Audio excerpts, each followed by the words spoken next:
ایسا اگلا سوال محمد ارشد صاحب نے لندن سے ہمیں پوچھا ہے۔ وہ کہتے ہیں کہ اگر کوئی شخص کسی ریسٹورنٹ میں کام کرتا ہو اور اس کو وہاں آنے والوں کو سور کا گوشت بھی پیش کرنا پڑتا ہو، یہ اس کی جاب کا حصہ ہے، اس کو کام کرتا ہے وہاں،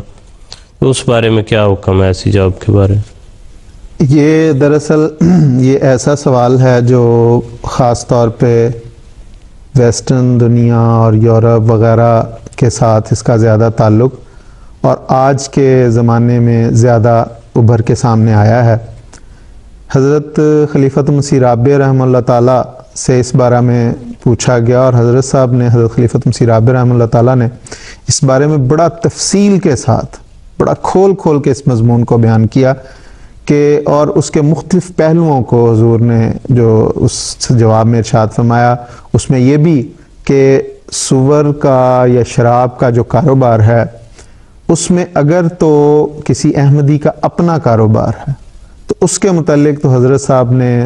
بڑے دو ٹوک الفاظ میں یہ وضاحت فرمائی کہ وہ بالکل ناجائز ہے اور اسے فوری طور پہ بند کر دینا چاہیے،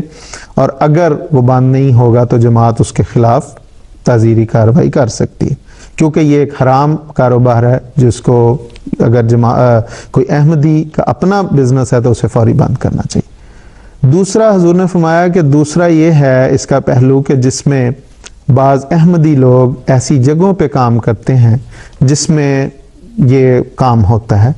اور اس میں حضور نے فرمایا کہ اس کے بھی آگے دو پہلو ہیں۔ ایک وہ کہ وہ انتظامیہ میں ہیں، اس ریسٹوران میں انتظامیہ میں کام کرتے ہیں یا پیچھے آفس میں کام کر رہے ہیں، اس کے متعلق حضور نے فرمایا کہ ایسے نوجوانوں کو یا ایسے احمدیوں کو اس سے بھی اگر وہ ہم یہ کہیں کہ فوری طور پہ چھوڑ دیا جائے تو بڑا مشکل ہوگا، اور کئی ایسے اور بھی شعبے نکلیں گے جن میں یہ سوال اٹھے گا۔ مثال کے طور پہ حضور نے فرمایا کہ جو سود ہے یہ کئی بینک کرتے ہیں، کئی ادارے کرتے ہیں، تو ان اداروں میں احمدی کام کرتے ہیں لیکن وہ نہ سود دیتے ہیں نہ لیتے ہیں، لیکن اس میں کام وہ کرتے ہیں۔ تو اس کے لیے حضرت خلیفۃ مسیح رابع رحمہ اللہ تعالیٰ نے حضور صلی اللہ علیہ وسلم کی اس حدیث کا ارشاد فرماتے ہوئے، اس حدیث کو بیان کرتے ہوئے کہ حضور صلی اللہ علیہ وسلم نے فرمایا کہ جب دجال کا وقت ہوگا تو اس وقت جو یہ دجالی دھواں ہے، سود کا دھواں ہے، وہ بھی بندوں تک پہنچے گا، لوگ اس سے بچنے کی کوشش کریں گے لیکن اس کے دھوئیں سے نہیں بچ سکیں گے۔ تو حضور نے فرمایا یہ دراصل وہ دھواں ہے جو پہنچ رہا ہے، اور گویا اس میں ایک لحاظ سے حضور صلی اللہ علیہ وسلم نے یہ آئندہ کے لیے پیشگوئی کر دی تھی کہ ایسا ہوگا۔ تو حضور نے فرمایا کہ ایسے جگہوں سے اگر ممکن ہو تو اجتناب کرنا چاہیے، اور ایسے بچوں، ایسے احمدیوں کو اور جگہ نوکریاں تلاش کرنی چاہیے۔ اور اس میں حضور نے خاص طور پہ جرمنی کے نوجوانوں کا ذکر کرتے ہوئے فرمایا کہ جب میں نے یہ ہدایت فرمائی تو بڑی قربانیاں دی بچوں نے، ایسے احمدیوں نے، فوری طور پہ انہوں نے ایسی نوکریاں چھوڑ دیں، چاہے انہیں اس کے بدلے میں ملتی تھی یا نہیں ملتی، اور اللہ تعالیٰ نے ان کے رزق کے حلال کا پھر انتظام کیا۔ ایک پہلو یہ، لیکن دوسرا پہلو حضور نے یہ فرمایا کہ ان ریسٹورانٹ ہیں یا ایسی جگہوں پہ جہاں پہ سور یا شراب پیش کرنی پڑتی ہے، گویا وہ جو خود پیش کر رہے ہوتے، تو حضور نے فرمایا یہ تو نہایت مکروہ کام ہے کہ انسان یہ دعویٰ کرے، یہ اعتقاد رکھے کہ یہ چیز حرام ہے اور اس کے نقصانات ہیں، اور وہ نقصان دہ چیزیں دوسروں کو پیش کی جائیں، تو اس سے تو پوری طرح اجتناب کرنا چاہیے۔ حضرت صاحب کے ان الفاظ کو میں پڑھ دیتا ہوں اس پہلو سے متعلق جو ہیں۔ حضور نے فرمایا دوسری شکل یہ ہے کہ وہ خود سور پکاتا ہے یا شراب یا سور سرو کرتا ہے، یہ کافی مکروہ صورتحال ہے،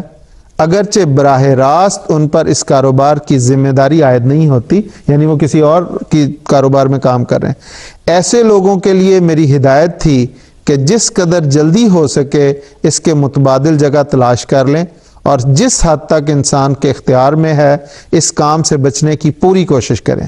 ورنہ ہمیشہ کے لیے آپ کے منہ پر داغ لگ جائے گا کہ ایک طرف تو آپ اس کو انسان، یعنی ان چیزوں کو انسان کے لیے ضرر رساں خیال کرتے ہوئے اس کو حرام سمجھتے ہیں، اور دوسری طرف آپ اس کو صرف بھی کرتے ہیں،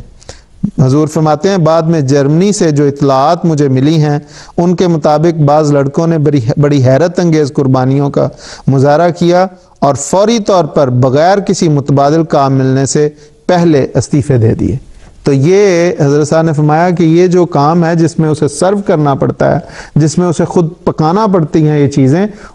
جس میں خود اس کی اپنی ذاتی انوالومنٹ ہے، اس سے اسے اجتناب کرتے ہوئے اور نوکریاں تلاش کرنی چاہیے، اس لیے، اور اگر وہ مل جائیں تو اسے فوری چھوڑنا چاہیے۔ تو اس پہ پھر یہ ہے اب صورتحال جو ہمارے سامنے ہے۔ خان صاحب بہت واضح ہے، جیسے صاحب نے پوری وضاحت سے بیان فرما دیا ہے کہ انسان کو اچھی، اور اگر انسان نیک نیتی کے ساتھ اچھی